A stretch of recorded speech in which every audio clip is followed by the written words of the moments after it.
Rituals are things we do over and over again that become part of who we are and how we operate in this world. They can also become an integral part of family life and your family brand, let's call it. Well, this morning we're going to chat to our creative parenting expert, Nikki about the importance of rituals and family traditions. Welcome, Nikki. This is really cool for me because I've got a tiny family. We've got our own very unique traditions within that. And now my family has grown, obviously, with my little man entering the world and his family living on the other side of the world and us kind of merging our two family cultures and values. And we've got completely different rituals attached to that. But it's been so exciting to broach that. Why is it so important from your perspective to have family rituals, to have a family brand?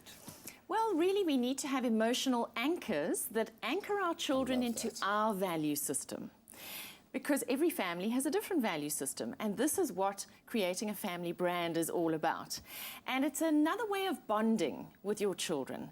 And it's a way of passing on values without it being a lecture. Yeah. Because we're doing. It's an experience. So the experience becomes the message. I love that. And we want to have that ever-present feeling. You want your family to know where they stand within that. It's a great source of comfort to me. Why the rituals? What is it about that ritual, about doing something over and over again within a family context? Why is that so important? Well, children love predictability, and they love looking forward to things. And it's quite interesting when you speak to older children who've just left home and, say, gone to university, what do they miss the most? The Sunday roast, if their family did a Sunday roast. Start cooking, Mom. Start cooking, Sunday exactly. is coming. And they phone home on a Sunday and they say, oh, Mom, I wish I was with you because, you know, this is what we always did. This is who we were. This is what, you know, how we did things in this family. I think that was one of the biggest culture shocks for me, and I've been to the UK now 3 times. And it's Christmas is massive, Halloween is massive. Those are big yearly traditions that we can all get behind. But there are weekly, daily traditions that you can introduce that can just be almost as powerful, if not more. Well, the first and most important one in my mind is dinner. So where do you have dinner? Is it around the kitchen table, the dining room table, or is it in front of television? That becomes your ritual. And I hope that our viewers are actually spending a little bit of time without screens when they're having dinner, because that's where you have this conversation that goes on. And then what about your bedtime rituals? We put children to bed every single night. And there are all these rituals: tickling the back, reading the story, kissing teddies good night, night night Mr. Moon, and all the rest. Those become part of the fabric of our children's lives. And then we have weekly rituals. So some families have one night a week where they have takeaways. And that becomes a big thing, especially when you're very little. Takeaway night. You can choose, this week it's my choice. Yes, next exactly. week it's sister's choice. Or maybe you have a games night on a Friday night where you share with other families. Maybe a family comes to you one Friday night and you go to other families other Friday nights. You might have religious rituals, like Catholic families have fish on Fridays. Or Shabbos, or something, exactly. And then some families who are church-going families tell me they have little rituals, like on the way home from church on a Sunday, they go and buy slap chips. Or maybe you go out for a coffee, or, you know, but what is that thing? I mean, we always, when we were going on holiday, or when we go on holiday, we have a 13-hour drive down to the coast. We drive far. And we always stop in Colesberg at the same place for our breakfast or lunch or whatever it is, depending on the time that we left. Now, the one year, we actually bought tickets. When my son was 3 years old, he'd never flown. I bought tickets to fly so that he could get the experience. And he said, but will the pilot be stopping at XYZ place? And I said, no. He said that I'm not going. The funny thing is, I was thinking of exactly that and how my mom and I solve the problems of the world with every road trip that we do. And we have that family tradition of taking these. It doesn't have to be to anywhere spectacular. Yes. It's just about being in the car together and really connecting. We're going to chat a little bit more about this. And hopefully this is inspiring that same sense of nostalgia in you and making you realize how many awesome family traditions you have already, and those that you can create and those that you can pass on. But we're going to continue the conversation in a moment. It's my feel-good breakfast show. A little bit earlier in the show, we spoke about how rituals or traditions can have a very positive impact on a family model, on your family brand. We're continuing that conversation right now with our creative parenting expert, Nikki. again, explain to us, just do a bit of a recap. What is your family brand? Why is it so important to have those traditions that feed into that? So a family brand, Graham, is made up of values, structure, and togetherness.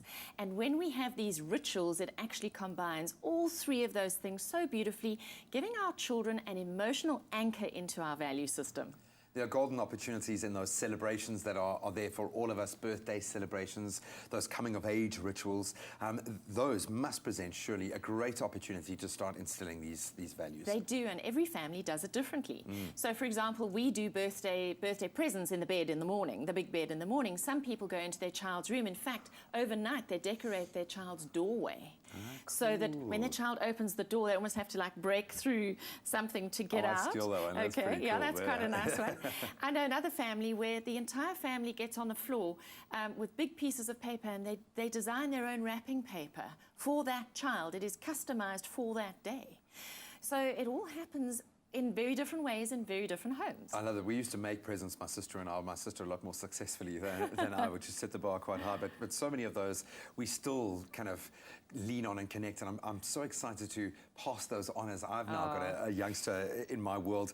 For a man in an all-female family, those coming of age, those kind of rituals were, I think, almost more important for me. Why are those rites of passage so vital? We have so few rites of passage today. I think very religious communities have plenty of rites of passage. Yeah. But when you're not very religious, you need to create your own kinds of rites of passage.